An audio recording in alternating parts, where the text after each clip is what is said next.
Maka sebagai umat Islam yang iman kepada Allah, iman kepada Rasul sallallahu alaihi wasallam, Anda tidak perlu khawatir.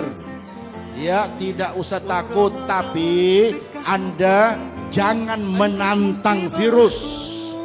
Jangan, tidak boleh. Istihtar tidak boleh. Tapi kita tetap waspada dengan mengamalkan sunnah-sunnah Nabi Muhammad.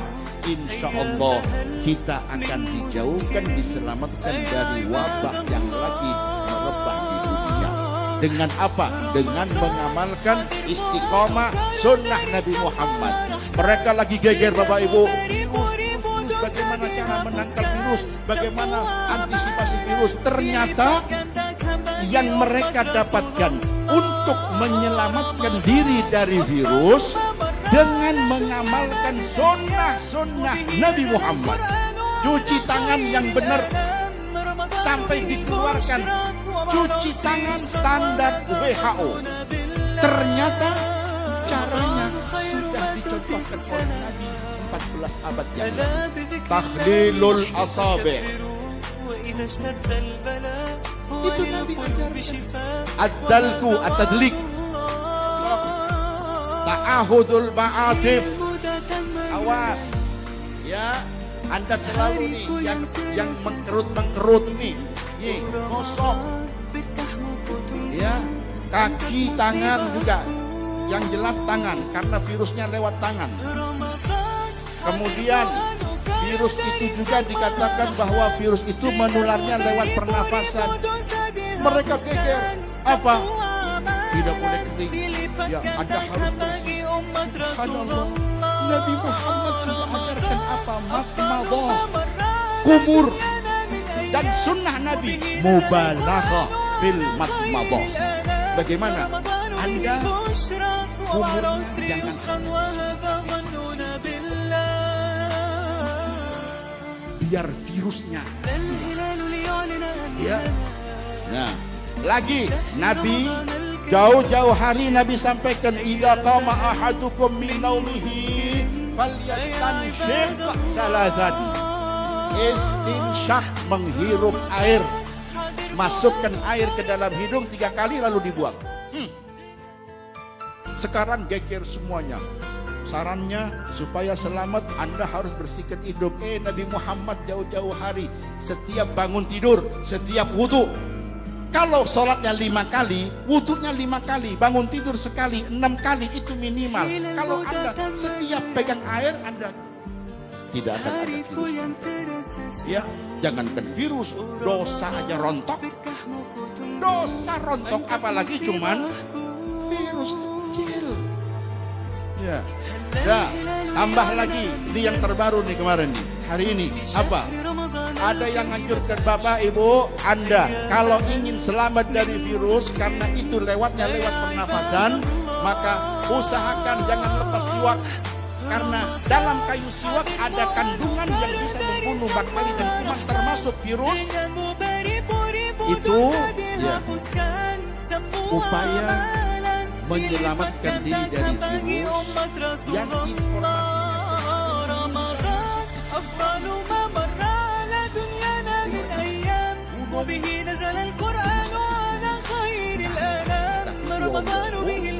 yang jelas mereka pada bingung sekarang Bapak Ibu.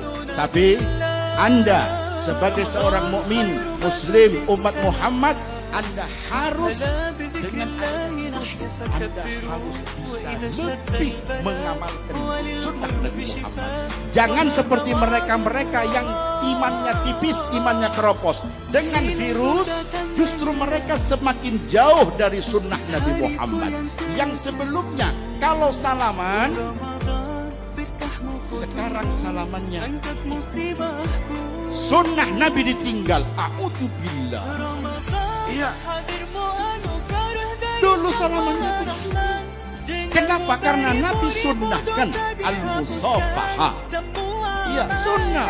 Bahkan di mana 2 orang mukmin bertemu lalu bersalaman begini, maka dosa-dosanya rontok. Sekarang salamannya kiai lagi. Ini ngajarkan ninggalin sunnah. Justru dokter-dokter lagi ngarahkan umat untuk mengamalkan sunnah. Siwak, kumur, istinsyak, cuci tangan yang benar. Intinya apa? Kebersihan. Islam sudah mengajarkan an-nadhafatu minal, yang kena virus, yang jorok-jorok. Makanya umat Islam, umat Muhammad tidak boleh jorok, harus bersih. Ya, lagi apa? Nabi sudah ingatkan, asbighu al-wudu'a fil magarih, sempurnakan wudu, khususnya ketika Anda malas, dingin, subuh, tengah malam mau wudu, Anda malas, di situ sempurnakan. Cuci tangan dulu, umur, jangan lupa sambil doa. Nabi ajarkan doa-doa. Ya, jangan cuma cuci tangan, tapi doa. Baca doa apa? Al-Ikhlas, Al-Falaq, subuh 3 itu dosisnya. Maghrib Ikhlas 3, Falak 3, An-Nas 3. Anda baca subuh aman sampai maghrib, baca maghrib aman sampai subuh. Ditambah lagi Bismillahilladzi la yadurru ma'asmihi syai'un fil ardi wala fis sama wa huwas sami'un. 3 subuh dengan maghrib. Ditambah lagi a'udzu bikalimatillahi tammati min syarri ma. 3 itu kan ratibnya, dibaca ratibnya, jangan nunggu jam setengah. Masa ratiban nunggu legian, nunggu kliwonan? Dibaca sendiri-sendiri Bapak Ibu. Jika Anda ingin aman, ya silakan Anda minta kepada Allah Subhanahu.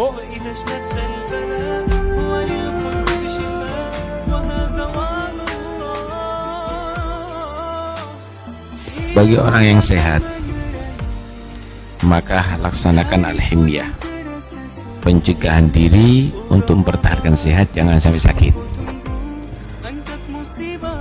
Himyah, kata Nabi SAW, al-himyatu ra'su kulli dawa, pangkal daripada segala obat itu ya menjaga diri, jangan sampai sakit.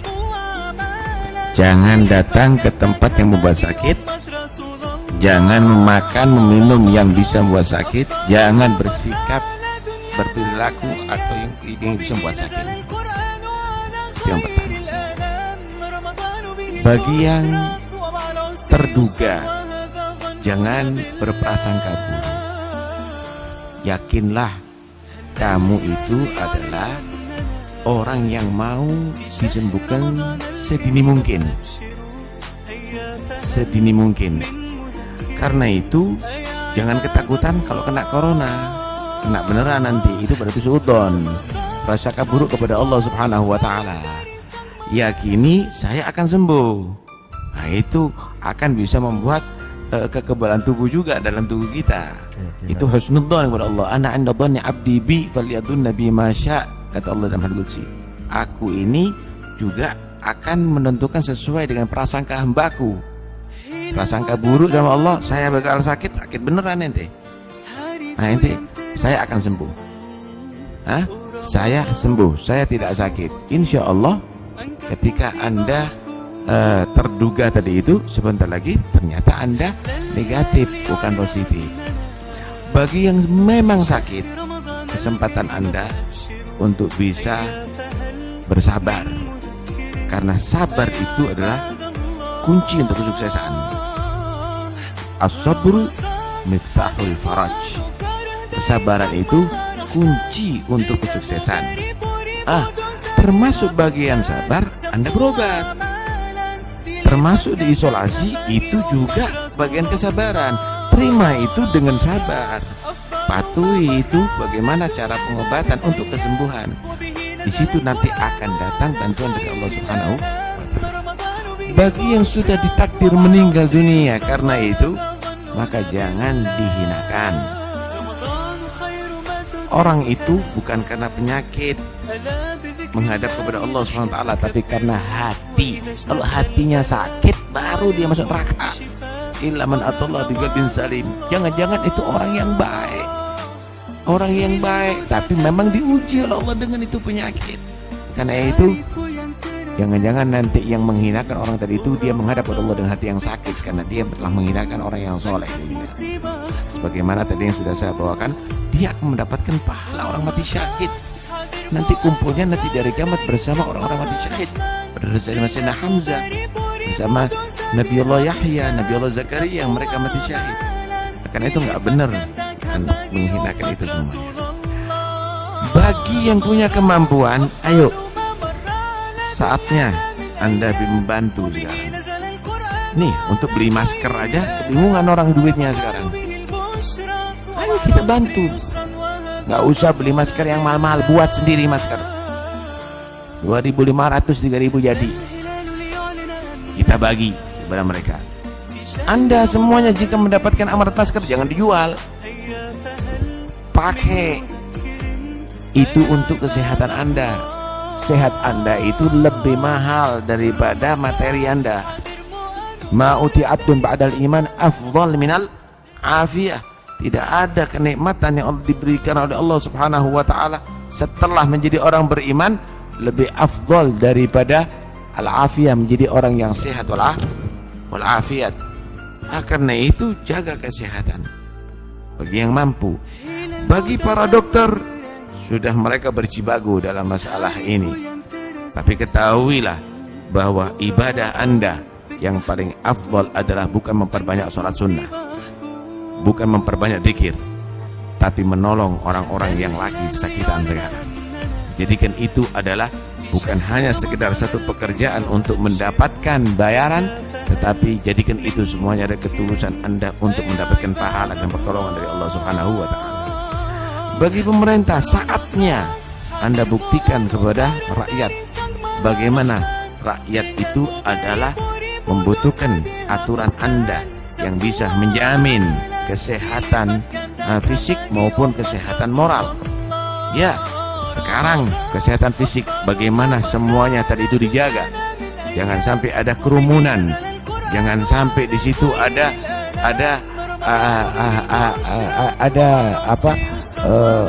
konsentrasi massa. Demikian juga untuk berikutnya. Kalaupun corona nggak ada, jangan ada kerumunan maksiat. Jangan ada kerumunan orang minum khamr. Jangan ada kerumunan anak-anak yang tidak sholat. Jangan ada kerumunan anak-anak yang mereka tadi lupa kepada Allah Subhanahu wa ta'ala. Ini semuanya ada hikmah, sehingga ulama, umara, orang yang kaya, para dokter, bahkan muslim dengan non-muslim bisa bersatu untuk menangani penyakit corona yang berbahaya dengan fisik kita. Kita berharap juga kita bersatu untuk menangani yang berbahaya untuk penyakit akhlak moral anak-anak kita, penyakit hati kita semuanya. Siapa yang setuju dengan anak yang tidak bermoral? Karena itu semua agama insya Allah mengajarkan orang untuk bermoral yang baik. Karena itu mungkin ya kita harus mencari hikmahnya. Alam itu ada dua, ada yang disebut alamul gudrah, ada yang disebut alamul hikmah. Alamul gudrah itu adalah sesuatu yang memang tidak bisa diikhtiarkan oleh manusia. Contoh, matahari terbit dari timur, terbenam dari barat. Usaha apapun tidak mungkin akan Anda bisa membalik itu semuanya. Usaha apapun tidak mungkin. Itu namanya alamul gudrah. Itu hanya Allah Subhanahu wa ta'ala yang berkuasa, yang tidak bisa dipikir oleh akal manusia. Tetapi ada alamul hikmah. Alamul hikmah ini untuk kita lihat di belakang ini kejadian, di belakang ini permasalahan, apa hikmahnya. Disitulah kita berarti sesuai dengan apa yang Allah ciptakan untuk kita mencari hikmah dalam segala hal. Corona, ya, itu adalah penyakit, tapi itu penyakit tidak Allah kirim kecuali karena ada hikmah. Ada satu hadis Rasulullah SAW yang mungkin bisa dicerna oleh setiap umat Islam. Nabi SAW beliau bersabda,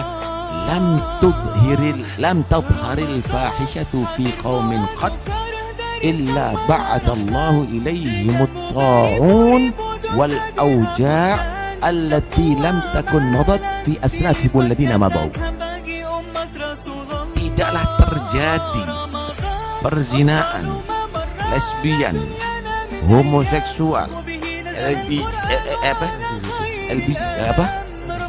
LGBT dan lain-lainnya itu di satu kaum dengan nyata, dengan jelas, kecuali Allah akan kirimkan taun, yaitu pengakibat mati massal atau penyakit yang belum terjadi dalam masa dahulu.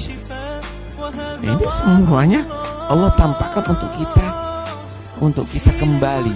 Walanudhigannahum minal adzabil adna dunal adzabil akbar la'allahum yarji'un. Benar-benar aku rasakan kepada mereka adab yang ringan. Ini bukan adab neraka nih. Ini bukan goncangan bumi kiamat nih. Ini adab yang ringan bagi kita. Tapi itu bukan untuk mencelakakan, menghancurkan kehidupan manusia, untuk mereka kembali kepada Allah. Siapa yang mampu untuk menangani? Nuklirnya Amerika, militernya Cina, kekayaannya Timur Tengah. Apa yang bisa? Medis yang mana? Kekuatan siapa sekarang? Kita kembali kepada Allah, kita tobat, kita khudu kepada Allah Subhanahu wa taala. Karena itu, ayo kita kembali ibadah. Kita ibadah yang sesuai dengan aturan pemerintah, ibadah yang juga sesuai dengan aturan medis. Jangan meninggalkan ibadah karena hanya ketakutan corona, karena Anda semakin jauh daripada Allah Subhanahu wa taala. Takut daripada singa, Anda menjauh daripada singa untuk selamat. Takut adab dari Allah, Anda semakin dekat kepada Allah, Anda akan selamat. Begitu insyaallah biidznillah. Umat Islam, Nabi mengajarkan kepada Anda untuk bersih. Bahkan beliau menyatakan merupakan lambang iman adalah kebersihan. Anda tafatu minal iman. Bersihlah Anda secara fisik, bersihlah secara juga batin. Di tangan Anda laksanakan sebelum makan, setelah makan, kemudian wudu, setiap batal wudu, kemudian banyak sholat sebagai pengganti Anda berolahraga. Anda berolahraga di mana sekarang? Ada stadion, jangan-jangan ada corona nanti. Sholat yang banyak kepada Allah Subhanahu wa ta'ala, Quran dibaca, tinggal di rumah, bukan untuk menonton TV, tambah sumpek Anda, tambah stres, baca Quran, banyak berzikir, la ilaha illa anta subhanaka inni kuntu minadh dhalimin, merasa bersalah kepada Allah Subhanahu wa ta'ala, dan banyaklah bersedekah. Niatkan untuk daf'ul bala, karena kata Nabi SAW, as-sadaqatu tadfa'ul bala, sedekah itu adalah akan menolak bala. Ikuti resep Rasulullah, insya Allah kita akan selamat dunia sampai akhir. Virus corona ini adanya ini karena banyaknya dosa dan kemaksiatan. Kata Nabi Muhammad, gak pernah ada turun wabah. Wabah itu adalah penyakit yang menular, yang menjangkit banyak orang, bukan hanya sebagian orang. Itu namanya wabah. Kecuali pasti karena banyaknya dosa yang tersebar. Kemudian fungsinya apa wabah itu? Kata Nabi Muhammad sudah dijelaskan sebelumnya. Fungsinya dua. Untuk mereka yang non muslim, untuk mereka yang berdosa, itu adalah bala. Tapi untuk mereka yang muslim, untuk mereka yang taat, itu merupakan rahmat. Siapapun saudara kita di luar sana yang meninggal karena virus corona, asalkan dia muslim, maka dia meninggal sebagai syahid, tempatnya nanti bersama Nabi Muhammad SAW. Tapi jangan kita berharap. Jangan kita berharap. Ada yang mau berharap, Bu? Jangan.